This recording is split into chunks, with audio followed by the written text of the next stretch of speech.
thanks all of you for coming here. And I have a fabulous panel here. I'm sure this is going to be a very interesting discussion.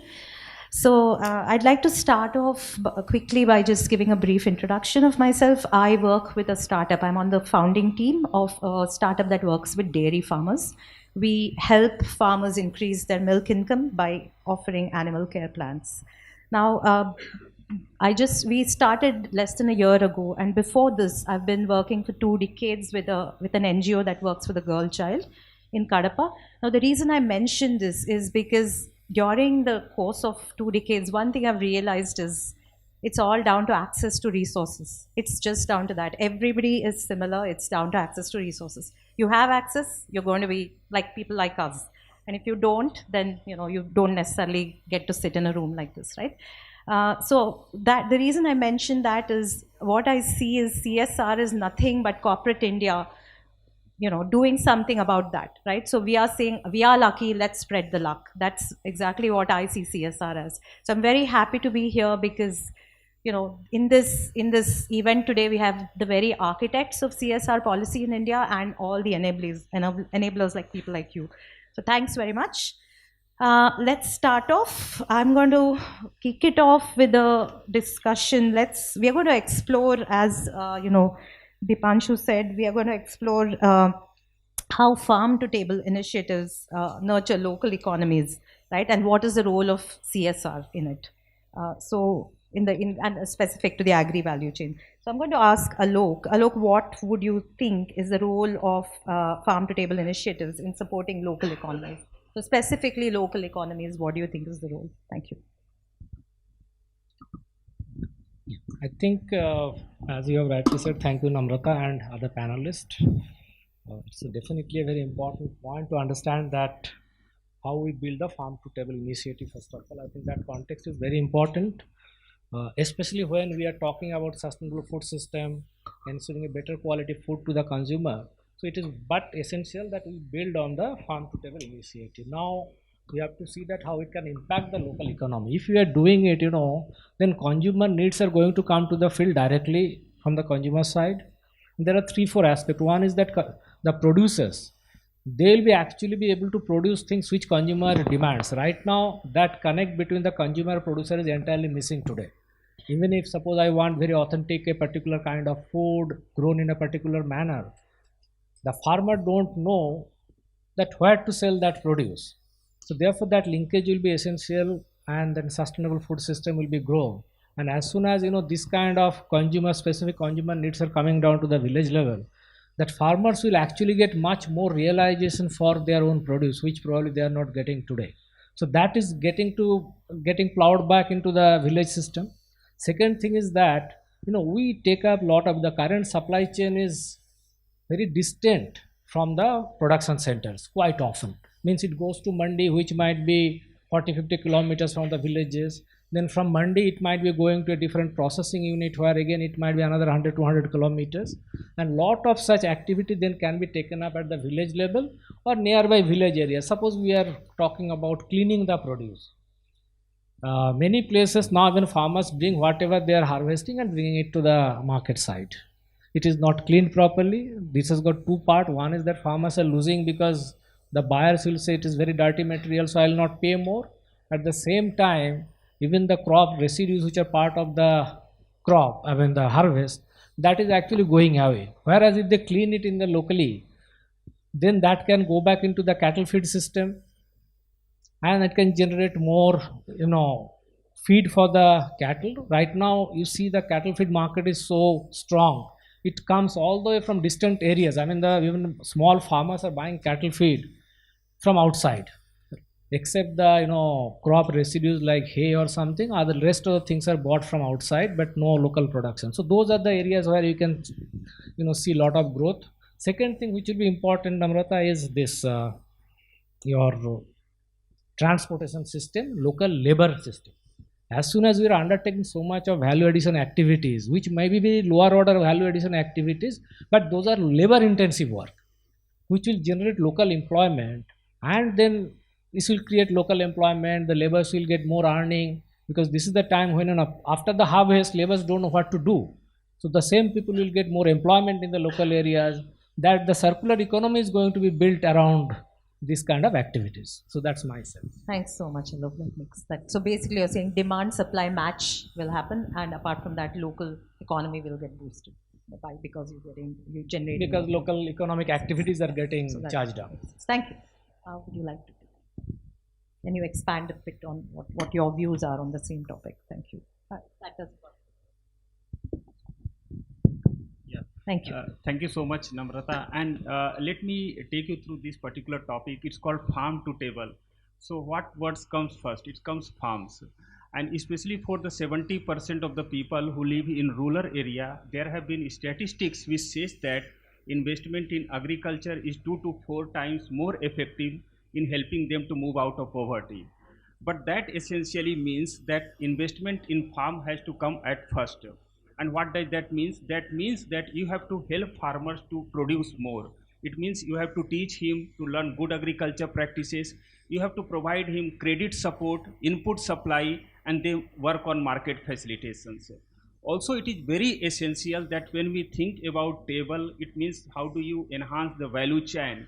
For that, it might have to have a different kind of a stage process, because when we talk of a value chain, it is not looking at international, it is looking at right from within your local surrounding, then move to a regional surrounding, and then maybe talk about international and other value chain. So the investment in the farm has to be effective, has to be done to help farmer produce more, and then look at how does that local produce gets market access, and then it basically revitalizes the whole economic system. So unless there is an opportunity either from the CSR or development corporate or the foundations to invest on this end-to-end process, the local economy might suffer. And we have seen during the COVID times that where the local investment was high, there the food insecurity and other were less. So these kind of research and statistics shows that the investment from farm to table has to be on a very consistent basis, on a very long term basis to drive local economies. Thanks. Would you like to expand on it further? So Thank you. thanks, Namrata, and thanks, Alok, for setting the context. I think I'll bring a profit element into it, because eventually when we are talking about supporting the local economy, profits have to be there. So see, one of the beauty of farm to table is that it enables much larger gross margins, right?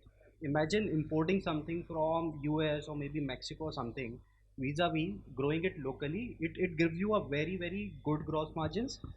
And I think that enables the economic support to the local economy, right? That's where you are saving a lot of money in logistics.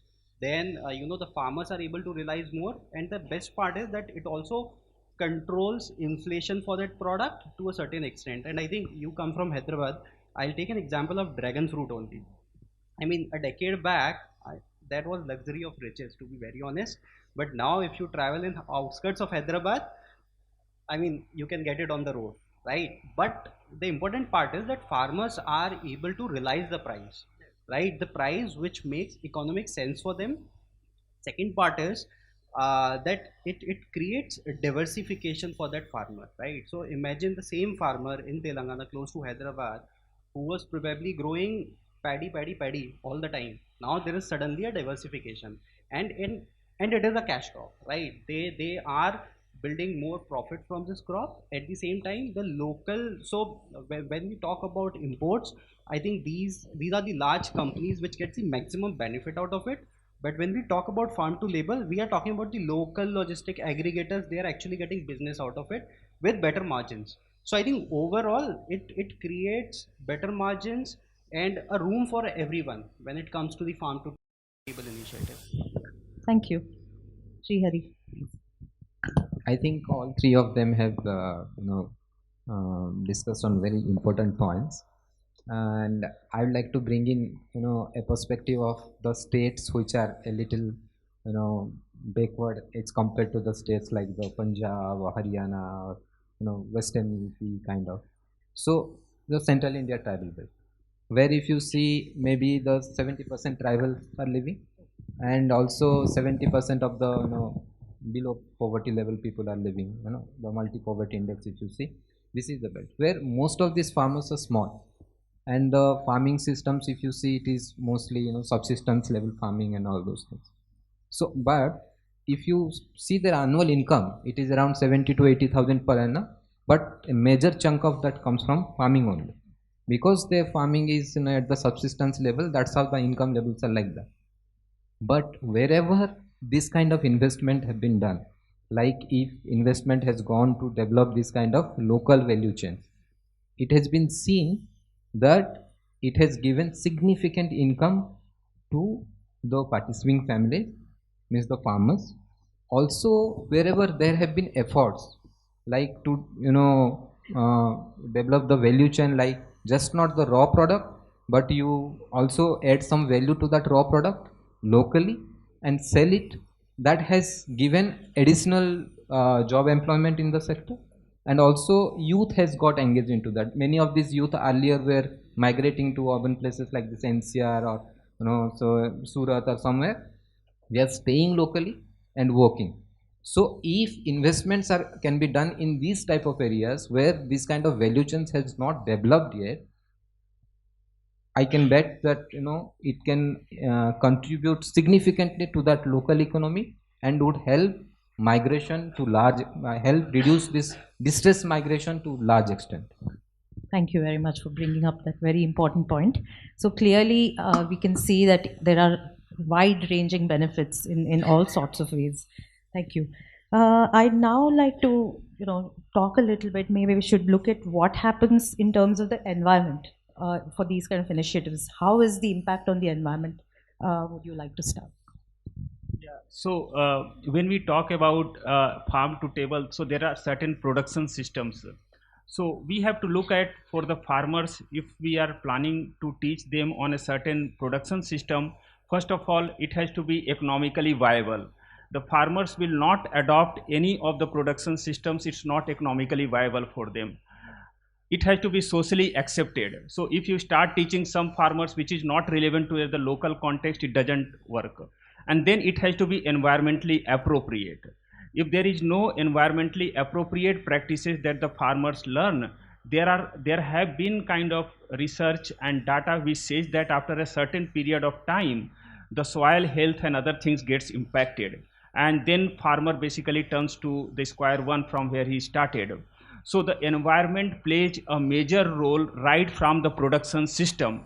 And then there is a concept of farm supplies, which essentially means when you take your produce from the farmer to the consumers, 19% of the emissions comes from there. So if you consider your plate, 1/3 of emission comes from your food productions and other things. Out of that 1/3, 19% comes from that distribution side of it. So you have to really consider environmentally appropriate, not only from the practices which the farmer adopt, but in the whole process of the value chain, so that the environment impact could be minimized. Because ultimately we have to think that who is the biggest kind of harmful that creates is the farmer, because climate change or environment, either the weather changes or any other things which happens, the farmer gets impacted because he's dependent on agriculture, and agriculture is highly vulnerable to the climate change and other things. So we have to consider right from the productions to the supply, environment appropriate practices. But the other two things which I talked about, economically viable, socially accepted, also has to move along. Yeah, so I think this is my favorite question, because Netafim primarily focuses on water saving and greenhouse gas emission. So see, I think I completely agree with Arun here that when we look at the entire value chain, a massive footprint comes from the logistics. I mean, imagine containers of foods coming from one continent to another continent. I mean, it's a sin, to be very honest, while we all eat it tastefully, but it's a sin. So I think this is where farm to table initiative adds a lot of value. I'll give you a classic example. So we closely work with IG Berry, and when we think of blueberry, still we think that, you know, probably it is coming from some country, but the reality is that, you know, it gets produced in a place called Chhindwara in Madhya Pradesh, right? And most of us don't know that it is coming from India, very central part of the India.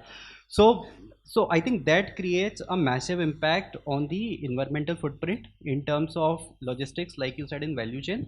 There are local practices, right? Because when I think what happens is, when you are growing something traditionally, you know, that mindset change, it's very tough to bring that mindset change the farming practice, because farmers in those particular geographies have been doing it for 200, 300, 500 years, right?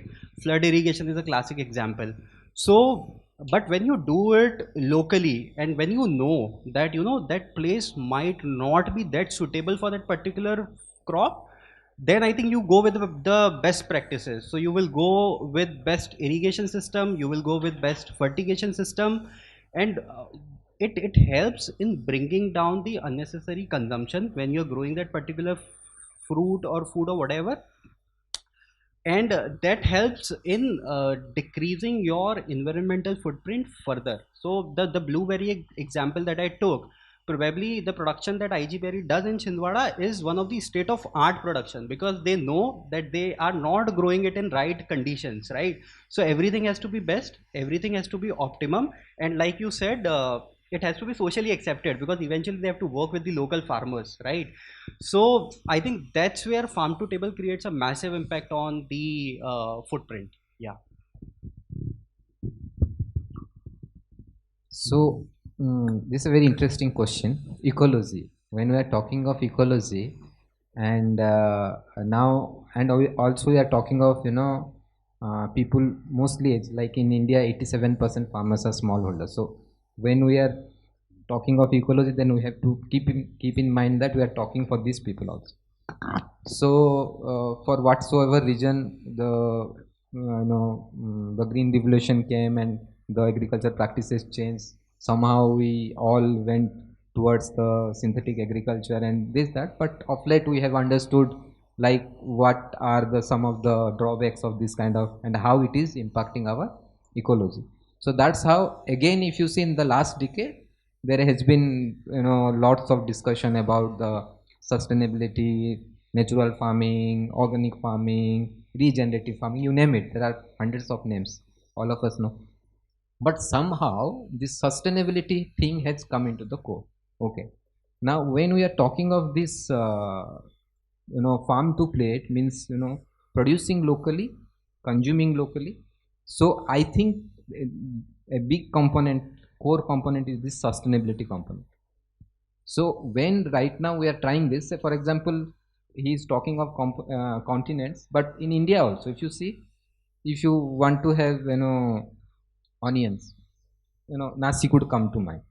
If you want to have tomatoes in, say, Jharkhand in off season, Bangalore, it is coming from, say, Bangalore and in around Bangalore. So it also contributes to lot of carbon footprint. But whenever there has been investment, say, to develop a tomato value chain in, say, for example, Jharkhand, we are talking just before the session. So PRADAN has invested in developing that, and when the locally it was grown, both means in generally in case of, say, Kharif, rainy season, it was not grown, but with some techniques and everything, farmers were taught how to grow it.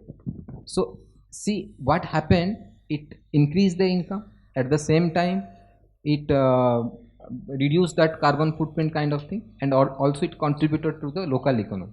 So but now what is happening is the practices, the initial practices were more synthetic based, but now regenerative practices are being also with the same set of farmers, it is being taught. So in whole and whole, if you see, it is all contributing towards the ecology. But as he was saying, the another thing, say for example, irrigation is a requirement.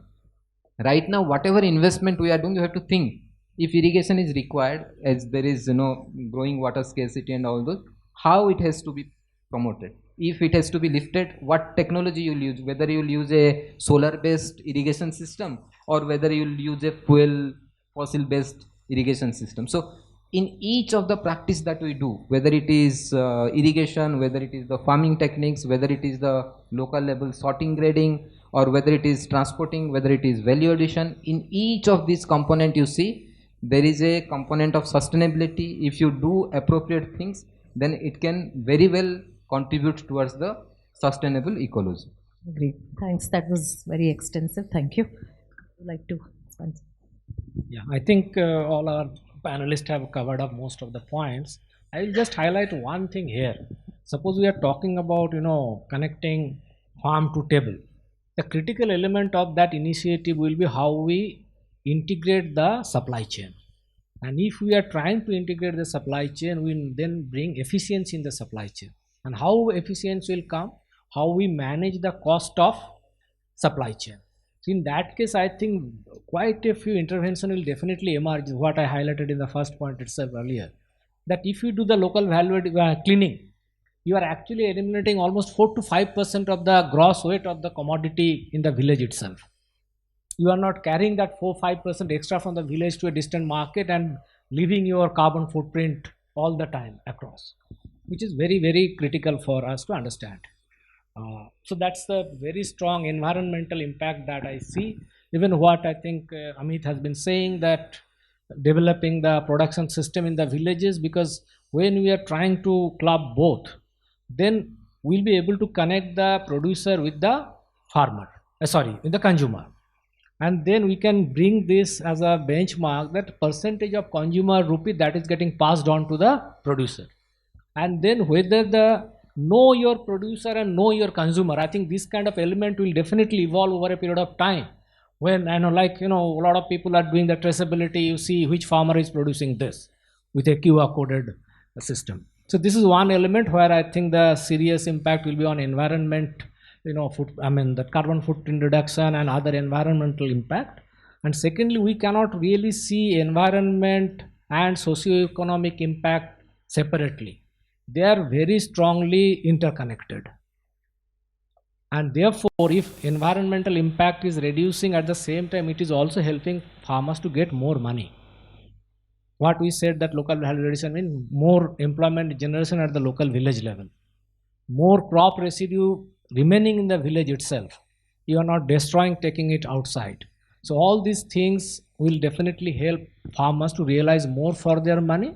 And one element I think we must highlight here, that the role of women in the farming is very, very significant today. I think there are so many documents that unfortunately still now there is not very strong effect to work with the women farmers in the village. Because as soon as we talk about a typical farmer, and even if on posters and all our communication document, we show a farmer's face which is invariably a male farmer. So that I think mindset has to change. It will change definitely. We have been doing in the NRLM also Mahila Kisan Sashaktikarn Parijojana, which was primarily working with the women farmer. So this is one element, it has to be done, and therefore you have to make it more money in the hands of the women. Money should be in the hands of the women. From our FPO experience, you see, we work only with the women farmers in our FPOs. And our system is that money is not paid in cash. It goes directly in the bank account of the farmer. So now because we are registering the woman as the farmer member, so the payment is going directly in her bank account. So husband cannot actually misappropriate money. I mean, we have got a lot of anecdotes to share with you. I mean, time is a constraint. Where farmers, a woman is saying, I mean, earlier, my husband le jayega, he'll go, and while coming back, he will keep some 1,000, 2,000 in his pocket. I will also not know what is the realization. And he will be actually wasting that money. So I think all these things will come as a socio-economic impact, FPO. Then we are connecting to this thing, and women are the producers. If we bring, they'll be more sensitive to what they are growing, because it should not be very high on pesticide, because they are more conscious about the health. If most of the farmers, they grow their own food separately where they don't use pesticides and fertilizers, and for the market they grow something else. So all this impact will come when we are connecting this through a proper methodology. Yeah. Thanks very much for highlighting that, and I agree. I see the same thing in the dairy sector. In fact, even more, because the cows are milked by the woman.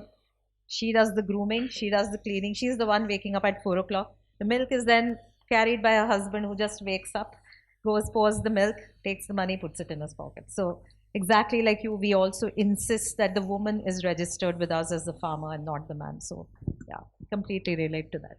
Thanks. I think I'd like to now look at what is the role of CSR in all this, right? So what is the role of CSR in all these issues that we talked about. So I think I'll kick off with Srihari.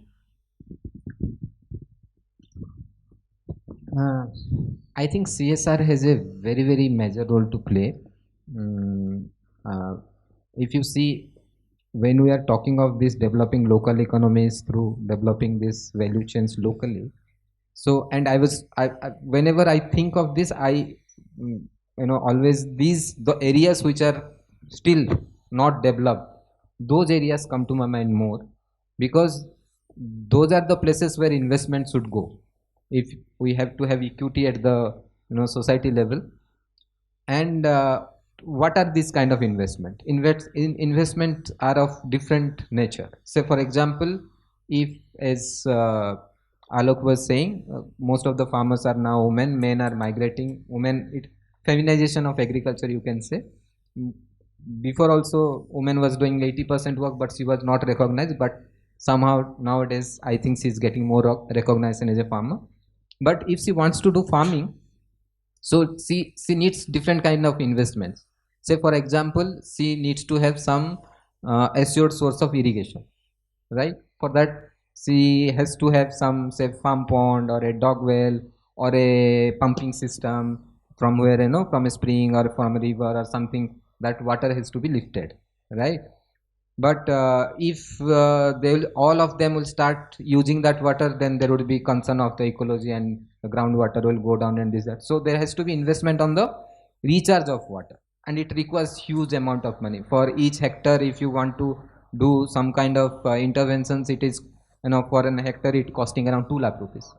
2 lakh rupees, and if you want to do thousands of hectares, it goes in crores and crores. So that is one kind of investment, the irrigation. And the other kind of investment is in the technologies, like say if we want to have this drip irrigation systems, for better use of the water and all those things, and also investment in the input, and then this value addition in market. So there are lots of things where investments are required, but not easily available. There are players like government has its own, people may argue that government has lots of schemes to address to all these needs, whatever I said. But we all of us know it works, but also there are scope for improvement. So there are areas where this CSR, actually the CSR funds come very handy, where these government funds are not very easily accessible. I just will give you an example, is because PRADAN is working with maybe more than 50 CSR for developing its Agri-Value chain program with women. So wherever we have gone to CSR, we have told, means you need not to invest for everything. So you invest just the missing link. Say for example, this irrigation system, when I am talking of water, for investment on the land development, you can get money from MG Narega or other programs that are there with the flagship government program.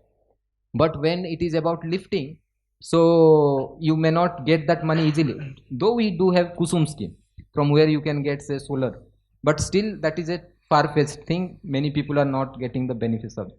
So we ask if you help the farmers to get water in their fields in a most sustained manner, and also we say farmer has to contribute. It's not you give it totally on grant. So farmer has to contribute some 20%, 30%, 50% according to their capacities. So that ownership is being built. So those kind of missing links they have to. Also we are saying markets are not developed in these all backward areas. So then you have to have, mobilize farmers in large numbers for economy of scale, and also development of market. So these kind of soft kind of investments are not being done by the government and all those. So those kind of investments can be done by the CSR.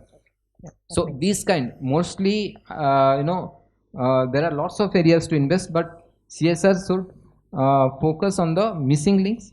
And I think with time CSRs are getting evolved, and they are doing it, and they are doing it well. I think also because we are, I think, the ask is getting more sharp, right? So more clear about what is required, and so then that helps as well. Yes, yes. Thank you. Hello. Yeah, so as Srihari said that CSR has a kind of to address the missing link, but when we talk of CSR, I think we have to focus that we are talking about corporate philanthropy. We are talking about the role of foundations or the corporates, and I see CSR playing in the whole development scenario 3 or 4 key roles. One, CSR funding can be only catalyst. We cannot replace the existing public funding or the government programs or any other things. I think how do we catalyze the whole investment, that should be only the focus. We are not there to create a duplicate environment or duplicate funding mechanism. The second point, to have a partnership, and as a CSR or as a corporate partners, we should focus more on identifying the right partners, because there are a lot of existing partners on this concept farm to table who have an interest to invest. Say for an example, the storage supply chain, he might have an interest to invest and develop the storage capacity so that he can look at the whole economy being revived. So you have to look at from that perspective. The third, creating model about it. I think the CSR or the corporate foundations can only create models which are kind of have an opportunity to be replicated and have any scale.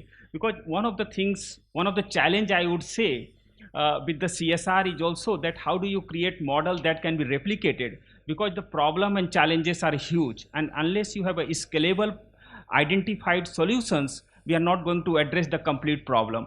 And the fourth, for the foundations and the corporate to look at, that when you identify an NGO or not for profit partner, you have to focus more on empowerment of those NGO, because most of the times in the CSR and the corporate philanthropy, the funding comes with lot of strings to be attached, like you cannot invest on so much percentage on the salary, etc., etc. So I think we at John Deere, we have evolved lot of our philanthropy and giving to be a trust based philanthropy, to be a lot of unrestricted, where NGO also could identify opportunity to develop themselves, evolve, and then address the challenges. So I see CSR as an important role, but you have to keep as a focus that what you are aiming to achieve. Yeah, so thank you. I think most of the points what Arun has just highlighted is very important. I mean, especially modeling or prototyping. Now, if you look at the prototyping of a farm to table model, which are fairly big, sustainable, economically viable, how we go about it? Do you think it is possible to do it in 3 years time flat? Most of our schemes, projects are basically talking about 3 years. So we need to have a much longer runway, because we have to also see that if you are working in so many elements of the supply chain, there are so many supply chain players. It is not just 3-4. There might be 50, 60, 100 players. And if you look at our production system, which is so fragmented, so distributed. So if you have to work on that, we need to invest on prototyping or modeling. And I feel strongly that there lies the CSR's investment, because otherwise who is going to invest in the prototyping? Nobody. We need mavericks like CSRs who can say that fine, I will build 10 prototypes in 10 different geographies, and when we are talking about 20,000 crores CSR in the country, I think out of that 100 crores, 200 crores is not a big deal for many CSRs. They can put that money and say that fine, I will work on an integrated manner where it starts with working with the farmers, building their capacity in entire production system, looking at local value addition opportunities, creating local value addition infrastructure, and connecting them with the market in multiple ways, and which is also kind of looking at the future needs of the market, the food futures, future foods. So I think this is the way CSR can look at, build the models, and that model cannot be on a convergence model. That fine, you bring so much from here, so much from there, then it will actually prolong your time from 7 years to 20 years. Because all roads don't meet at one point, and you don't know when different subsidy roads will come and join the main road. So you have to do it, and you can do it. You can consider it very seriously that it might be a new age work. This is emerging field, huge opportunity at the market side now, because this future food moment is really taking a lot of pace. So where you can connect the small farmers with the consumers in the urban areas, integrate the supply chain, So therefore it needs a lot of investment, which is again time investment and money investment and investment in capacity building of all the supply chain players. So that again need money. Yeah. Thank you. I think I'll share some practical examples on this. So first of all, I think we are talking about farm to table here, and honestly, most of the farm to table initiatives are not about wheat and rice. They are generally around fruits and vegetables, right? Because that's where you can really uplift farmers by increasing their income. And we are talking about behavior change. We are talking about mindset change, right? And we are talking about high reward, so it comes with high risk. And when I say high risk, then there are a lot of uh, agricultural practices that has to come in picture, right? And a farmer has to adapt to these practices. So the role of CSR that I see here, in fact, we have designed some CSR programs. So we work with couple of companies. I'll take names also. So we work with Dr. Reddy's, then we work with Ambuja Cement and couple of other corporates as well, where we have designed this trigger, adopt and scale program. So what apply, and I think Arun rightly said that a CSR cannot be a funding forever, or a CSR cannot be looked at as a fund which creates public infrastructure. So what we do in Trigger is, where under this farm to table initiative, there is a cluster which is switching to a new crop. They require best fertigation, they require best irrigation. That's where the CSR corporate or the CSR foundation comes in. They trigger that. For an example, they will trigger adoption of, let's say, 50 irrigation or fertigation system for this new tomato, chili or whatever crop is. That becomes a demonstration for that cluster of probably 1,000 farming households. And when they see the results coming out of this trigger program, they adopt it, right? They adopt it because now they have seen that unit economics playing in very well. That look, this much of investment in 3 cycles, this much of extra money I get, and I think I can very well invest in it. It's a proven model in my cluster or in my village now. So that's where the adoption happens. And when this adoption happens at a scale, then I think we work with the government. So government, I think Indian government runs world's largest subsidy program for micro irrigation. So when it becomes successful at a cluster level, or let's say at a state level, then we closely work with the government to bring a national scale in this. So I think leveraging that small pool of CSR fund, creating that trigger, taking it to adoption, and eventually scaling it is how I see CSR. Second thing is, we always say small is beautiful, right? So that's where I see, so CSR, if I am not wrong, by 2023, it has become a $3 billion odd pool in India now, right? And like Arun said, we want to create those social models, and then somebody will have to take it up. So what I see CSR fund is probably as a SoftBank or Sequoias of not for profit, where they create those small business models in very small clusters, and then you have these startups which probably then partner. I think Arun talked about partnerships. Then these you have these agri-tech startups, dairy tech startups coming in India, and these are thousands in number. So then they partner with these local models, and then they create that local small beauty in that cluster. So that's how I see CSR playing a big role in this initiative.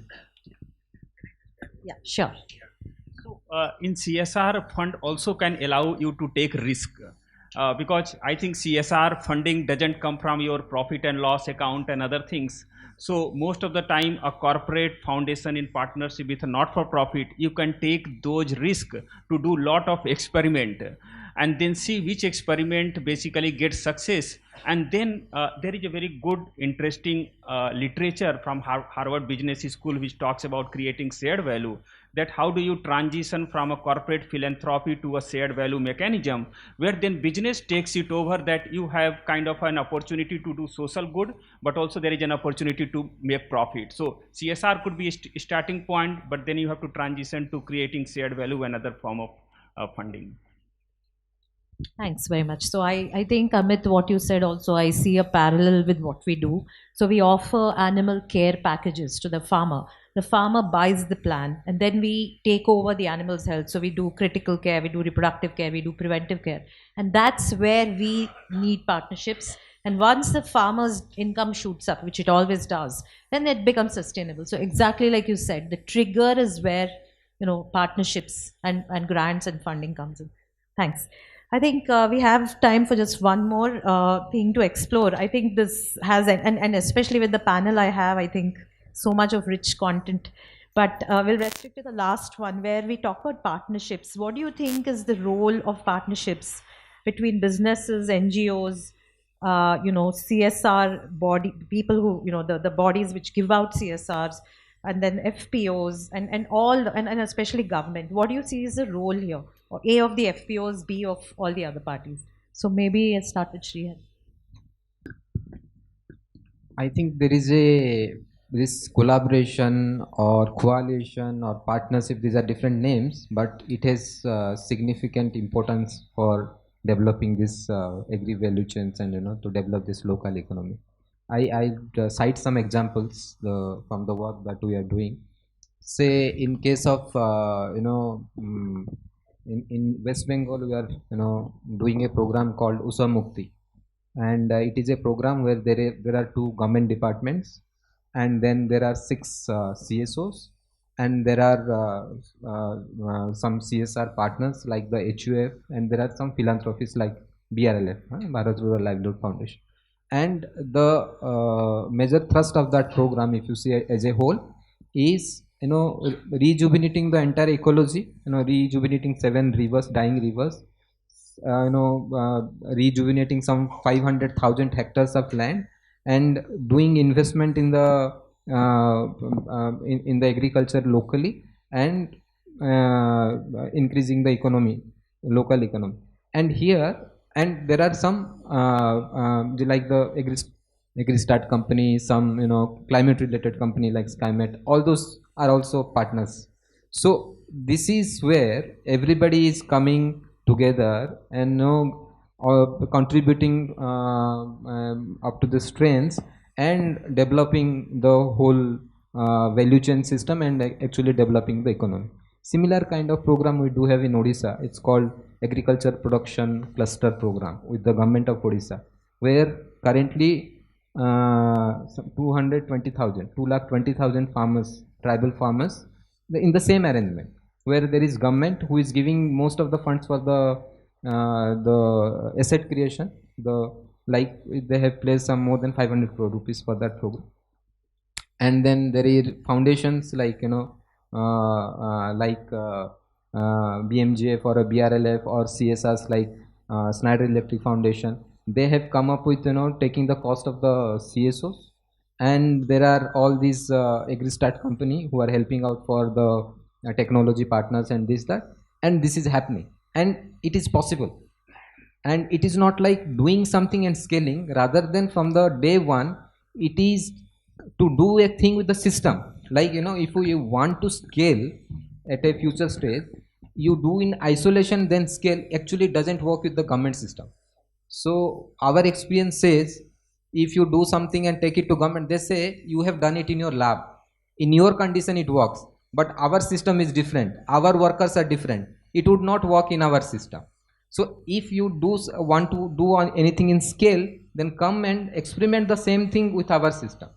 So if we do that with the government from the day one, from conceptualization to the implementation and taking it to the end state, then I think it actually naturally there is a geometric progression. In Odisha, it started with 1 lakh farmers, then later looking at the success, the DMF fund, the district mineral fund, and other funds, the districts, they themselves said we want to participate in this program, and they have started giving investments, and CSR doesn't have to do anything with that.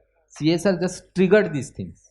Okay, so I do see value of collaboration a lot in doing this. Thank you. Thanks for those live examples. It's very useful. As I had said, that role of CSR in the whole process, farm to table, the partnership is one of the key element that will drive not only growth but also sustainability. Because partnership brings few things to the table.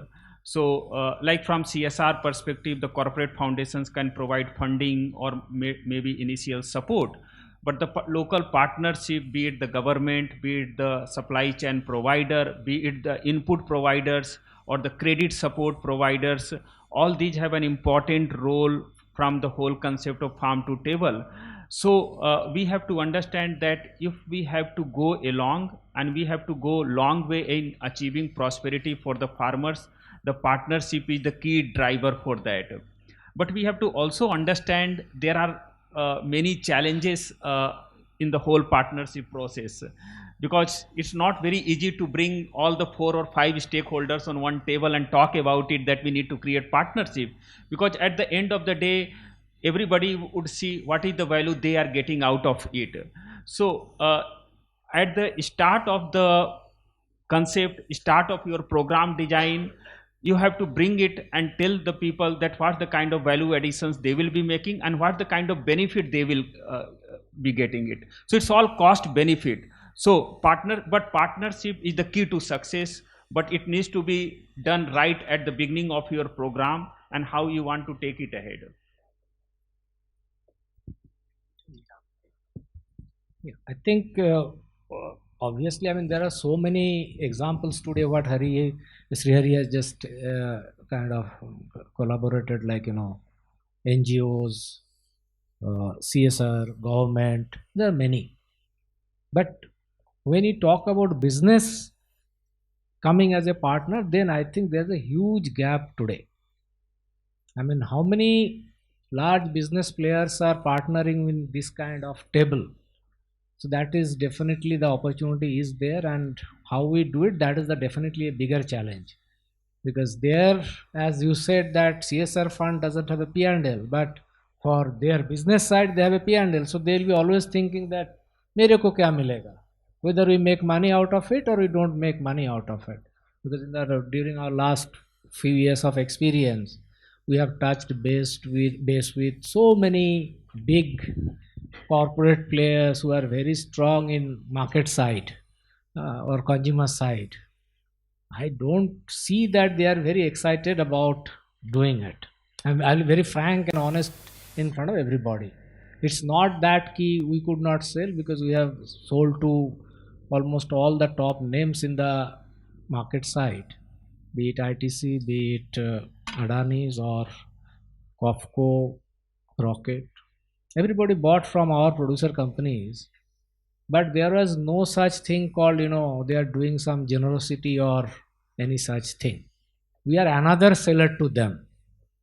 It is not a partnership model, but a pure profit loss business.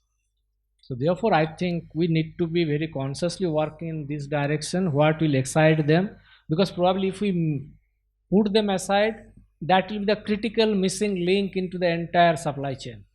We will be doing entire thing in the back end, that is that the farmer end and the production side, but market side, if we don't really kind of focus, I mean, whatever we do, it will remain at a very suboptimal level. This is a bigger challenge. Yeah. Thank you for highlighting the challenges. Of course, there are many. But Amit, would you like to expound a little more? And then we maybe quickly wrap up. We just talk about FPOs a little bit and we leave a little bit of time for questions.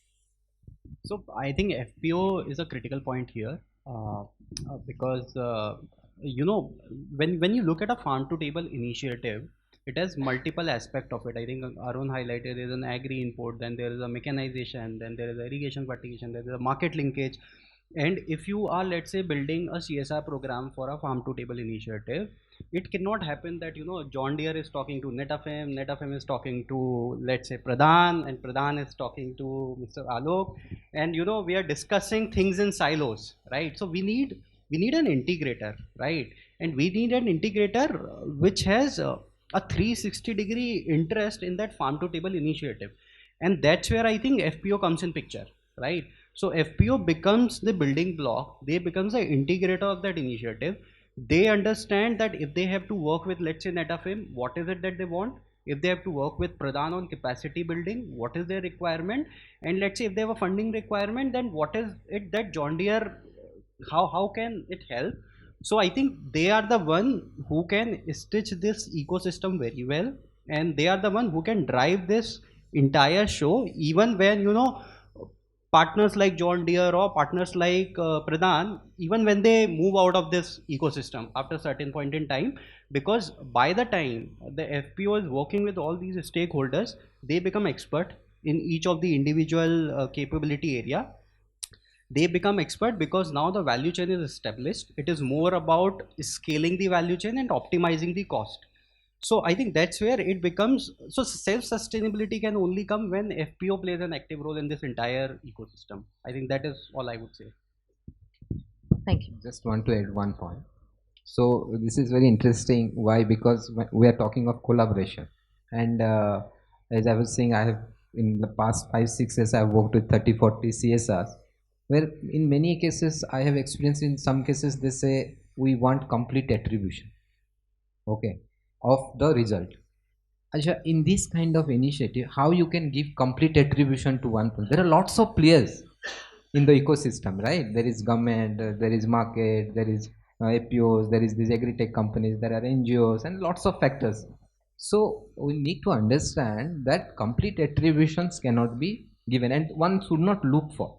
When we are talking of development of 10,000 or 50,000, 1 lakh farmers, a lot of people has to play their role so that we can see the end result. So there is a need to shift from attribution to association. So people, all these stakeholders has to associate to bring about a change. Everybody cannot ask and look for the attribution. They can say, in this change process, my contribution is this. So that kind of shift is required. Basically collaborate rather than compete. Yeah. Thank you so much. I think we can actually go on for another hour, but we'll probably leave some time now for audience questions if you haven't.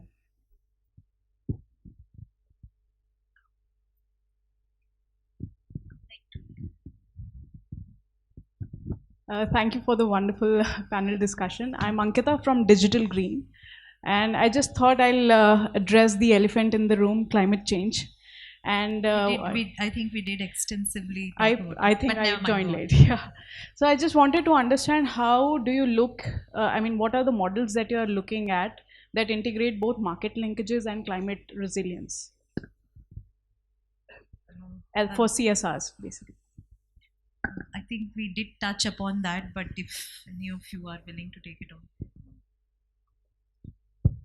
So there are 2-3 things we spoke, we discussed. One is when we are growing locally and consuming locally, and value addition also at the local level. Say for example, I'd say just take an example which we didn't discuss though. Say in Jharkhand, there is a mustard value chain program that we are running. Okay, so the mustard is being grown by the farmers, and they do have a FPO which actually procure that mustard from the farmers. So the farmers are getting that fair price for the mustard, and then they do have this oil expeller. So what they are doing is they are doing the oil expelling from that, and in and around Ranchi, Bokaro, Jamshedpur, so they do have created a market for that oil, and they are consuming themselves also. And the byproduct like the oil cake, it's being again used by that farmer as a cattle feed, or also as a manure. It can be used. So it is actually helping in the circular economy, as well as it is helping to restore that ecology, and all this being done in a way in a regenerative practice. The practices have also shifted. Earlier it was more synthetic driven, now it is all with the regenerative practice. So you need not to transport that mustard to far away areas also. So the carbon footprint that comes with that transportation also get reduced. So this is just one example. So there could be many more examples like this. Yeah. So I think it was a relevant question, but we did discuss it extensively, and one of the benefits of farm to table is exactly that the carbon footprint is reduced a lot, sustainable practices are encouraged, and like he mentioned, a lot of the byproducts are consumed locally. You're not transporting one thing from one place to the other. Thank you. One point I wanted to add, when we talk about farm to table, you have to also think about how do you integrate technology into the whole production process, and the complete system. So like there are very efficient technology which can reduce right from your fertilizer applications to herbicide applications and many other things, like we at John Deere have some technology which reduces those herbicides and applications by almost 50 to 60%. So you have to look at climate resilience and other things right from your production systems to the market, and not kind of looking at only in isolation. Thanks very much. Yes. How much time do we have for questions? How many more can we take? 2 more questions? Okay. Please pass. Yeah. Thank you for that interesting discussion. So you had mentioned financial sustainability as key when we're trying to shift farmers to more sustainable practices. So I'm Gaurang, I'm representing Varaha. We're an agri-tech startup and we're doing precisely this, right? So we've developed a tech platform to generate carbon credits from sustainable agriculture. So my question to the panelists would be, have you looked at carbon credits as an incentive to accelerate this transition, make it more sustainable? And what's your experience? Very relevant question. Thanks. So I don't know if you know, but the Earthshot prize that's given out every year was one of the finalists was Bhumitra this time, which does exactly that. They do carbon credits. So I think more and more definitely in the future, that's a very relevant point. So I think anyone looking to do CSR in the area should certainly consider that. So thank you. Yeah, with few of our partners, we have looked at this concept, but also we have to understand this, the whole carbon credit market is itself evolving. Because you have to look at, when you talk about carbon credit market, then it's above the soil, under the soil, what's the kind of age and other things. It could be one of the best incentive for the smallholder farmers to add income to it, but this market, and then there are different kind of agencies which needs to certify the whole carbon market, the carbon credit. So it needs to evolve during the course of time, but it's a good solutions to add an income to the farmers. Good evening. Good afternoon, everyone. Maheshwari from Swadesh Foundation. So I have one couple of points and one offer and suggestion as a solution to the whole issue. I think there are too many things which are being discussed, carbon and everything, but let us address the basic stuff. We're talking of smallholder farmers, and the situation is not just in Northeast. Smallholder farmers are everywhere in Punjab and West India, also South India also. I think one of the key things when we bring everyone together is big requirement of farm credit. That has not got addressed, and that is one area. So where you actually look at farm production system or marketing system, supply chain system, everywhere we have to do a lot of work. And as rightly said, it has to be a partnership. So we at Swadesh have developed one very good cashew value chain, and we have a lot of learning, and we want to learn a lot of things from all your players. So what I'm offering here is some kind of a collaborative model among all the players, stakeholders, not just NGO, CSR partners, and let us bring out all our learnings, but most importantly, failures and challenges first. We have to be very transparent there. And then work out a very good solution where we create partnership for products across different geographies. And rather than duplicating and evolving and experimenting, can we create at scale 3 or 4 commodities and show it to the world that yes, this is possible. Otherwise, they are very great ideas and very well identified. We are open. Good evening. I think you're right. There are so many things we can discuss, especially with the kind of panelists we have and the audience. Thank you very much for bringing that up. Are we done? Good Thank evening. you. I think we are done. So.